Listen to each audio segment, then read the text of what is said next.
Lord, this morning we bring our burdens before you.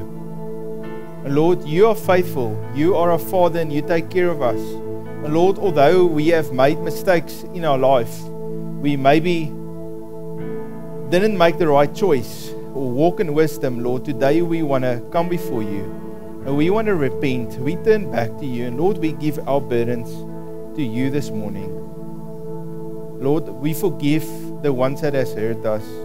Lord, we release it. Lord, we instead of trusting in ourselves, Lord, we turn around and say, Lord, we're going to put our trust in you this morning. So I want us just to shake our hands, if you can, a little bit. Shake your shoulders. Just move yourself a little bit.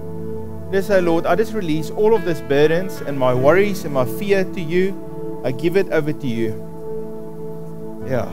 And then just as you stand there, let's receive a fresh infilling of the Holy Spirit. You can just breathe in. Jesus breathed on his disciples and he said to them, receive the Holy Spirit. So Lord, today we just receive a fresh infilling of your Spirit. Thank you for life. Yeah, amen, Lord. Amen. Thank you very much. Can you please give the person on your side just a little quick hug and say to them, good morning, and it's wonderful to see them this morning. Okay, and then we can take our seats. Okay. Yeah, so this morning, before we going to start with a message, I want us to take communion together. So you'll notice there's a little cup of communion there somewhere around where you're sitting. I want to read you the scripture, Isaiah 9 verse 6. For unto us a child is born, unto us a son is given, and the government will be upon his shoulder. His name will be called Wonderful, Counselor, Mighty God, Everlasting Father, Prince of Peace. So today, I want to encourage you. We're going to take communion together, and as we receive this communion, it's a trade that we make with the Lord. He takes our brokenness and He gives to us His righteousness and His life. Right? It's a willing trade. He doesn't force you. It's a choice that you make this morning. You say to the Lord, Lord, I'm very worried about my grandchild that are not serving you. And then you say to the Lord, Lord, I give that child to you. I'm putting my trust in you that you are faithful. Right? You know, Jesus died for every single family member in your house. You don't have to fear. You can trust the Lord for that breakthrough.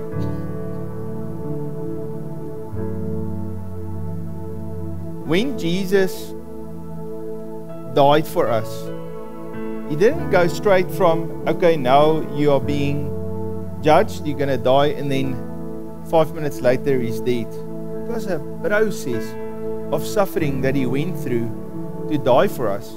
They beat Him. And in Isaiah chapter 53, it says, He was bruised for our iniquities. Right? That iniquity is our sin, is our transgressions, but also our sinful nature. If you think about your iniquity, it's actually sin that comes through all your generations. So He didn't actually just die for your sins. He actually died for the sins that your forefathers committed before you. So He had to do that because else the curse couldn't be broken off your life. You know, a lot of people has curses in their lives because of their parents and their grandparents that did things. But He was bruised for our iniquities. He can wash you completely clean. And so when we receive the blood of Jesus, that's in essence what happens. Right? Probably the greatest pandemic in the world today is anxiety, fear, depression. That's actually the epidemic, if you can say it like that, that's on this earth. People are fearful, they're anxious. Right? I was never anxious probably until I was 3 years old or so. When I hear someone is anxious, I just thought, don't they have faith? But then one or two things happened with me, and then I was anxious. And I thought, Joseph, you need to get saved again. What's wrong with you? But I want to tell you, anxiety is a real thing. And there's hundreds of tablets that you can take, and you can go to a psychologist, I suppose, or someone can try to help you. But yet, it's still an epidemic. And really, the only answer for that is Jesus. That's really the only way. Else, we should have, with all the technology we have, already solved that problem. But it's clearly not solved yet. But Jesus, He paid the price. You know, that night before He died, the little drops of blood that appeared instead of sweat. You know, that can, doctors tells us that can really only happen when you have a heart attack, that your sweat drops will turn into blood. That's a very high level of anxiety. And then they put a crown of thorns into His head. And today the Lord is saying to us, I'm going to restore peace of mind to you. I'm going to restore you back into a position where you can actually walk as a son and a daughter of God, and you can have some authority on your life. They plucked out that beard. They wanted to take all of his dignity out of him. But He paid that price. He didn't stop them because He knew He's going to restore your self-image, the image of who you are. Do you realize we are created in the image of God? We're supposed to look like Him, and He paid the price that can be restored back to us.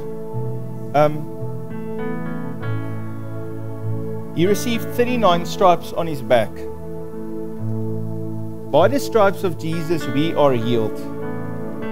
If any one of you sit here today and you're struggling with your health, or you have a family member that struggles with health, let's today, when we take communion, say to the Lord, but Lord, I receive healing for my body. I'm going to receive healing for my family member.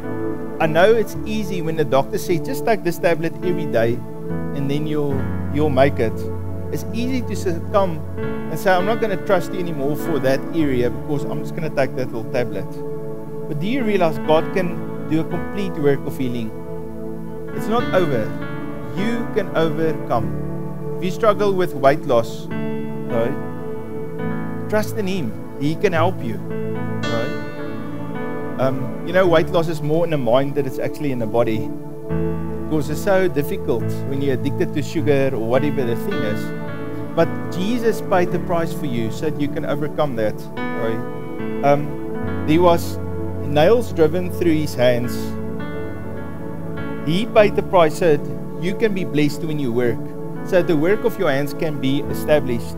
Who of you worked and you felt but it didn't amount up to anything? I just pay all of that money over to tax and debt, and then what do I have left? But the Lord can bless the work of your hands. He can set you free from debt. I'm almost through. They put nails through His feet, and you know it's a picture of He paid the price. That every place where your foot will tread, the Lord will give that to you. He restores dominion back to you. You know, just the very first command God gave to Adam, I want you to have dominion. And then finally, they put the spear here into his side. So really what they did, they put the spear into the heart, because as you hang on the cross, and they stick the spear in there to make sure you're dead, so they stick it right through your side into your heart. But He says, I'm taking out a heart of stone and I'm putting in a new heart of flesh. So I want us to make that trade today. So you can remove these two layers of this communion. So the very top layer is just a thin, clear plastic piece. You can remove that and you get a little biscuit. I want us to take this biscuit. Okay. If you could, without making too many crumbs, let's just break this. Because Jesus' body was broken for you so that you can receive life. So Lord, today, even as we hold this little biscuit, that's a picture of your body that was broken for us, Lord. We come and Lord, we give all our brokenness to you. Lord, we struggle. We don't have peace of mind. We struggle with our health. We don't have a good self-image. Lord, we don't always walk in dominion and in faith. Lord, we have a hard heart. Lord, we give all of those things to you. And Lord, thank you, Jesus, even as we receive your body today, Lord, we receive wholeness. Lord, a godly self-image. Lord, peace for our minds. Lord, a blessing on the work of our hands. Lord, we will have dominion.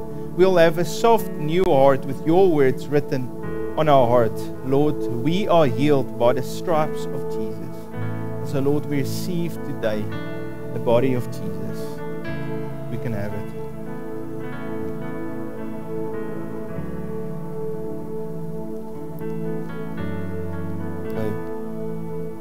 So now we can go ahead and we can take the juice. I think you have to bend that little flappy and then you can pull it.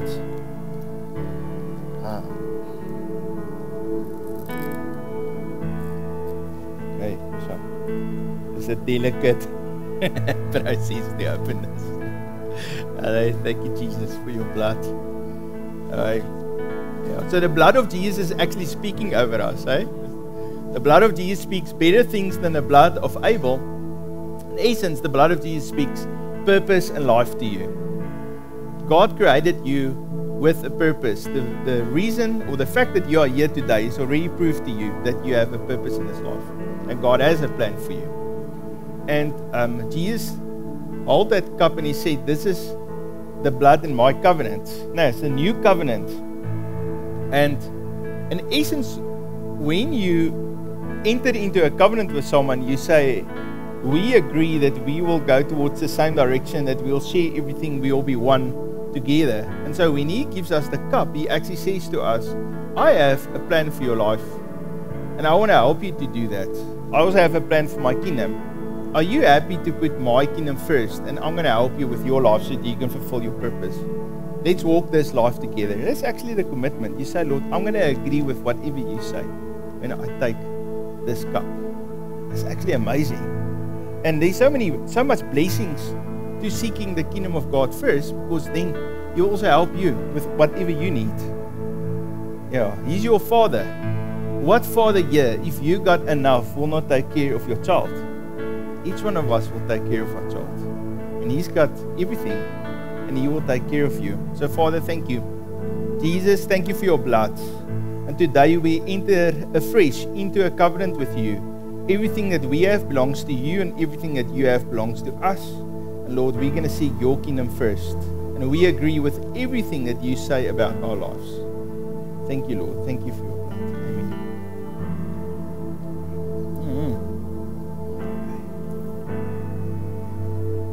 Amen. Thank you. Amen.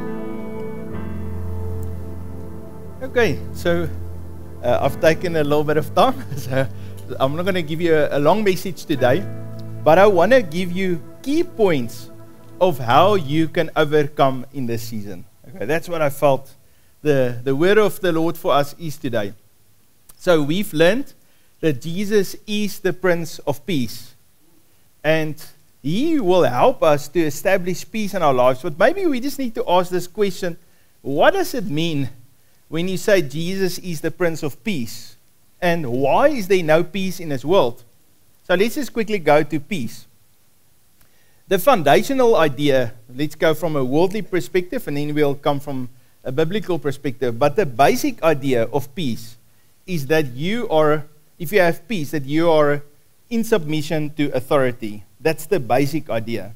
Okay, so let's imagine the grade 1 class here at the school, and you walk in there, and there's so much peace when you come in there. Everybody sits, they're doing their paces, they're doing their work, and there's absolute peace. Why do you think there is peace in that room? It must be because there's a good teacher in that room. Because that teacher is bringing authority into that place to cause peace. Now, if the teacher leaves, then the peace will also leave with the teacher, because the kids will start to talk, and then next thing they'll start running around in the class, and there's no more peace.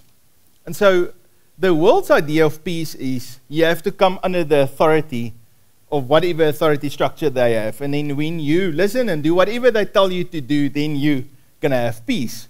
The problem is a lot of people submit under authorities, and then I feel, but I still don't have peace because I feel frustrated with my life. And so therefore, it's not just any authority, is actually submission to the authority of Jesus. When we submit underneath his authority, then we can have peace. Now, I'm going to take it to the next level. You see, peace is not always peaceful. It's also not restful. In the Second World War, terrible things happened, and then the Allied forces finally sat together and they made an agreement they're going to fight for peace.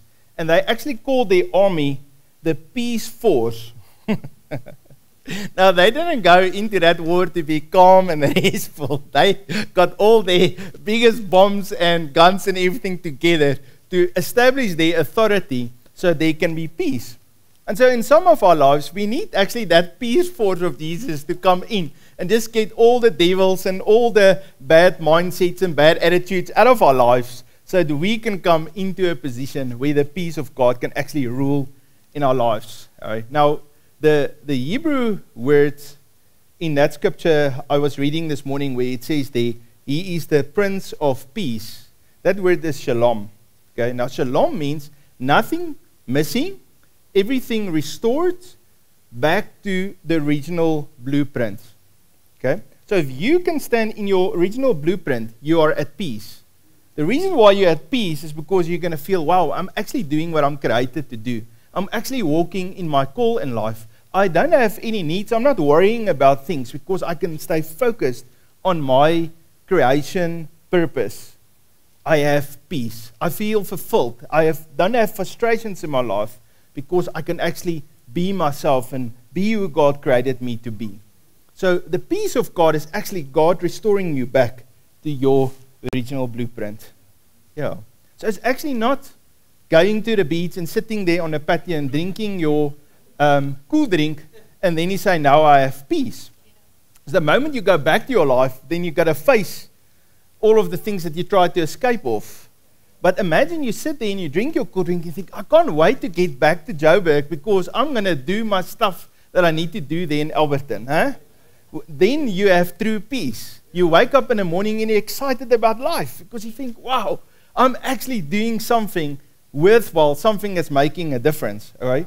And so that's the peace that the Lord gives to us in our lives. But there's a problem because you got a free will. That's a big issue. Because you can choose to walk according to God's plan or not. And then to make it even worse, there's a devil. And the devil comes to steal, kill, and destroy.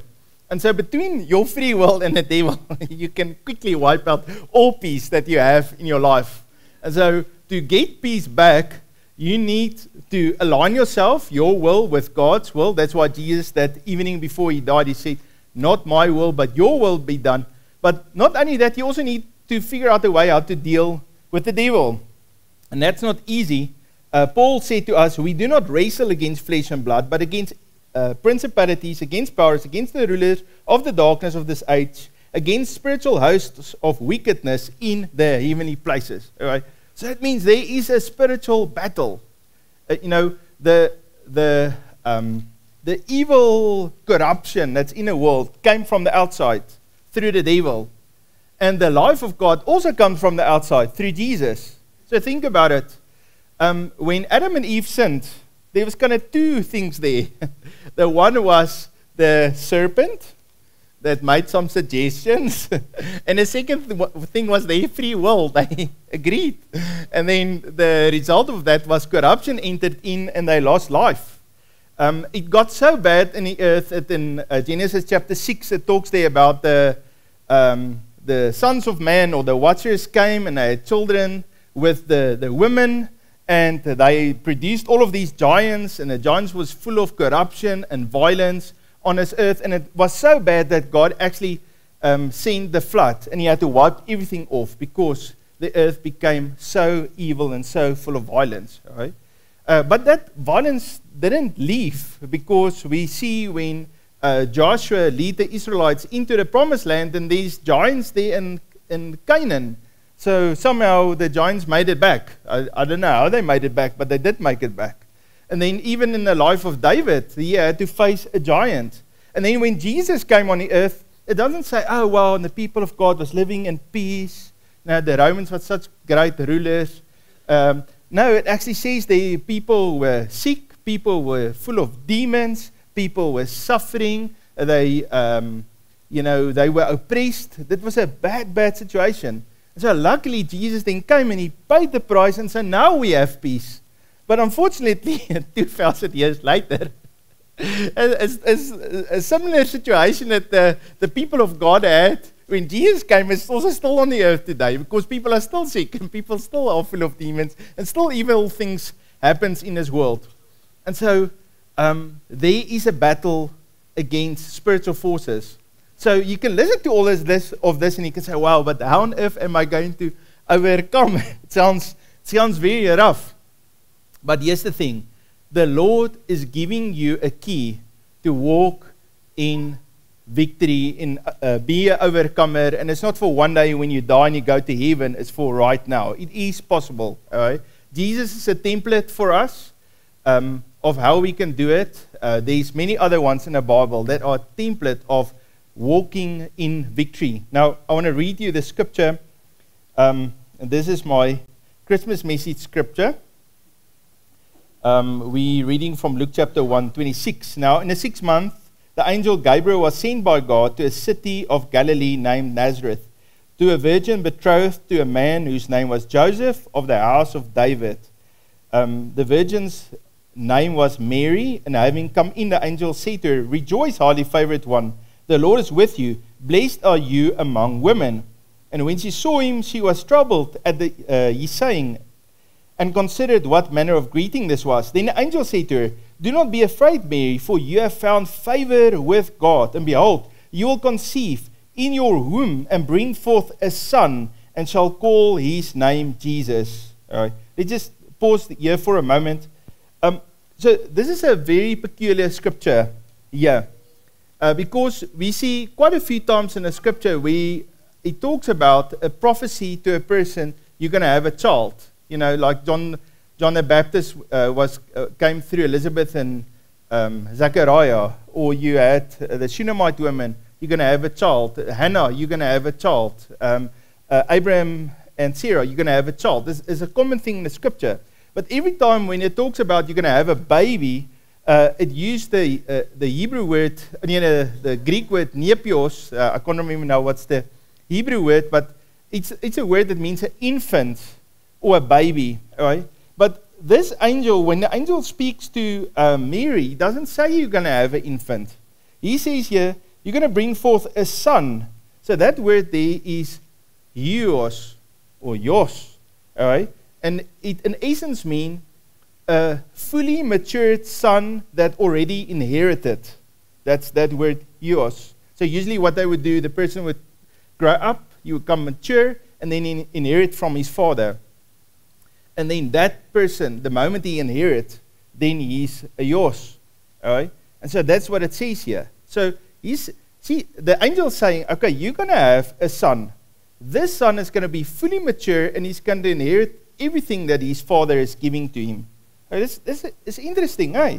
And then it says here, and shall call his name Jesus. So that Jesus is Yeshua, and it means a savior and a restorer. So he saves you from where you are, but he restores everything back to you. Now, he doesn't restore you to where you were 5 minutes ago before you needed to get saved. He restores you back to the blueprint that God has. Because that's why he is the Prince of Peace. The Prince of Peace is the one that restores us to our purpose. And so he says he is Yeshua, he is Jesus, he is the Savior and the Restorer. That's amazing actually. And then it says, he will be great, and he will be called the Son of the Highest. That very same word again, Yos, of the Highest. And the Lord God will give him the throne of his father David. This is very interesting to me, because when it says he will be called the Son of the Highest, I don't understand why people would even have a debate about it, but I see often on the internet people put a little video. They believe God is God and we should worship him, but they don't believe that Jesus is God.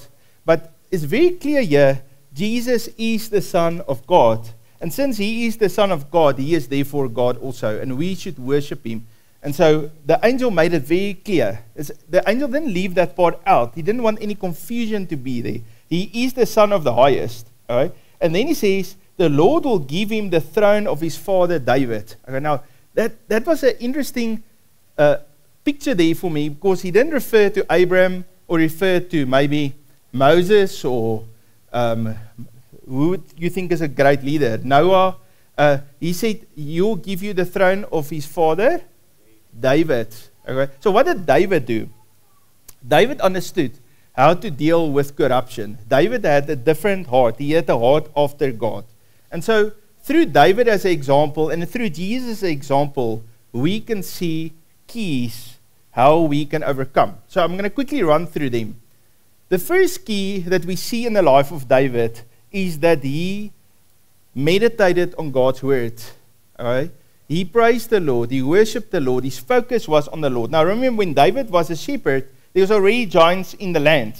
The armies of Israel was already fearful of the Philistines. But David wasn't fearful. David set his focus on the Lord. When Jesus was 12 years old, he came before the scribes, and they were amazed at how much knowledge he had out of the word of God and the wisdom that came out of him. All right? And so the Lord is calling on each one of us as a foundation for you overcoming. Meditate on God's word. All right? We're talking here about 20 or 30 minutes a day sitting and getting that word of God, that scriptures on the inside of you. Build your faith up. In the evening before you go to bed, take a scripture and say, Lord, thank you for this scripture. I'm just going to sit for 2 minutes and think about this before I fall asleep, and I'm not going to scroll on my phone before I fall asleep. Because the last thought that I want my brain to meditate on while I sleep should be God's word. Okay, I want to encourage you. This is what David did. All right? Second thing is the Lord sent the prophet Samuel to anoint David with the oil, to have the anointing of God. And the Holy Spirit was upon David. This is what happened with Jesus. Before Jesus went into ministry, he was baptized, and then the Holy Spirit came on him like a dove. And so a key for us is we're not going to do it on our own strength. All right? We need the strength of the Holy Spirit on us, in ourselves to overcome. Right? So the next thing is this issue of fear. And now I've already spoken about fear in this message, but it's interesting when David arrived there, then all of those Israelites are fearful every time Goliath shouts. They were shaking in their boots. And David wasn't fearful. He says, is there not a God in Israel? Why are you guys fearful? Because he kept his focus on the Lord instead of his focus on the enemy. And so where you put your focus is very, very important for you to be an overcomer. You know, Jesus was talking to his disciples. And he said to them, do not worry what you're going to eat or what you're going to drink. Don't you think your Father already knows? He said to him, do not fear, do not worry. Even when they were in a boat and there was a storm, they were all so fearful. And then Jesus calmed the storm and he says, why did you have little faith? Why did you fear? He doesn't want us to fear. Right? Each one of you are valuable today, and you can overcome, but do not fear. All right, let me just quickly look here. The other thing is, David didn't do things in his own strength. So they offered to him this armor that he has to put on. All right? And he didn't feel comfortable with that armor, so he took it off. He went to that little stream. That stream is a picture of God's presence. He got the 5 stones. 5 is the picture of God's grace, his provision for you. He drew from the Lord. When he was walking up to Goliath, he was saying to them, I come to you in the name of the Lord. So he didn't come in his own name, in his own strength. He did it in the name of the Lord. He says the battle doesn't belong to me. The battle belongs to the Lord. He said, everyone will know that there is a God in Israel. And so what did Jesus do again? Jesus was there and he said, Lord, not my will, but your will be done. When the Romans came to arrest Jesus, then Peter took out the sword and he cut off the ear of the one soldier. And Jesus says, don't you know I can call and the Lord will send legions of angels to save me. Okay? But he trusted in the Lord. He didn't do it in his own strength. He didn't make his own plan. And I want to encourage you, for you to have victory in 2026, do it with the Lord. Do it in the strength of God. The Lord said to me, 2026 is going to be a year of the resurrection of dreams. That's the word that the Lord gave to me. And so therefore, we're going to do it through the strength of God. And now listen to this one. Remember in the beginning of 2025, I gave a word that the Lord said, 2025 is going to be a year of pressure and a year of growth. I don't know if you guys can remember it, okay? So I had a message that talked about how you drive with a car, you got to pump the wheels, there needs to be pressure, else you can't go on the road. And so the Lord is putting pressure on our lives. And so I believe 2025 for you was a year of pressure, but it also was a year of growth. It means you can grow in your character. Hopefully you could grow a little bit in your finances. You could grow in your health. You could grow in your knowledge and wisdom. You can grow in your relationships. This was a year of growth for many, many of us. If you feel you lost, you went through difficult times, that also could have been a way how the Lord helped you to grow and to prepare you and to strengthen you for what is to come. Now, let's quickly think about David. Here comes the Goliath. He's got this big old sword, and he's got a spear and a javelin, and he's going to use that sword to kill David. But who used the sword when Goliath died? It was David. He took that sword and he took Goliath's sword, and he used Goliath's sword to chop off David's head. Goliath's head, sorry. Yeah, no. Okay. So now what did Jesus do? The Sanhedrin, they wanted to kill Jesus. Obviously, the devil was involved in that whole process. The Romans, and what did they do? They say, we want to crucify him. Crucifixion is a terrible death because you strip that person of all of their reputation. They're naked, hanging there in front of everybody and dying. It's terrible, terrible, terrible. And so they thought they had Jesus. Just like Goliath, I suppose, when he had his sword, he figured, okay, I've got David. He just got the sling there. I've got the proper sword here. And so the devil thought, I'm going to use a cross to kill Jesus. But what did Jesus actually do? He used that cross to bring salvation to all of mankind. Okay? And so you went through difficult times in 2025. I'm sure about it. But I felt when I was praying about this that the Lord said to me that the troubles and the difficult things that you went through, that pressure of 2025 is actually the weapon that the Lord is giving to you so that you can overcome in 2026. That's what I felt the Lord is saying to you. So don't be sad about the hard things that you went through. Rather say to the Lord, Lord, thank you that you are growing me, you're maturing me, you're preparing me for the greater things. You know, what did Jesus, when he taught, he said there, if you can be faithful in the little, then I can promote you to be faithful with the much. And so even if you felt, but I had to be faithful over a little, don't fret, because that means you are passing the test and the Lord can promote you. Okay, and then the final one was Jesus died in a cross, and then 3 days later, the Father, through the power of the Holy Spirit, raised him out of the dead. And I believe as a key of overcoming, the Lord is going to resurrect dreams in your life. That vision, that call that he has on your life. Do not give up. Do not say to yourself, it's not going to happen. It's over. You know, I'm turning now 50 years old in 2026. What a shock. All right. Anyway, I should not say to myself, it's over. It's not going to happen. You know. I just want to say to you how cruel my one child was. So at my birthday, she said to me, you know, Dad, you still got 21 years. You can still do something. That's quite rough. Yeah, anyway, we need to have hope.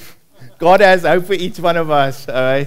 Even if you feel you're a little bit older, trust him. He can. You know, some people, the most money they ever make, they make it in their last years. They don't make it when they're young. Okay, so I want to pray for you. Just where you sit, just receive the blessing of God. Thank you, Lord, for each one that are here. Lord, I make a declaration over each member in Living Word Church, Lord, that we want to walk according to your ways. We want to do things in your strength. And Lord, I declare over each one that they are an overcomer, that they are healthy, whole, full of wisdom. They can hear God's voice clearly. The robe of God is flowing in their lives, and the blessing and protection of God is over each one. Lord, we thank you. We give you glory in the name of Jesus. Amen.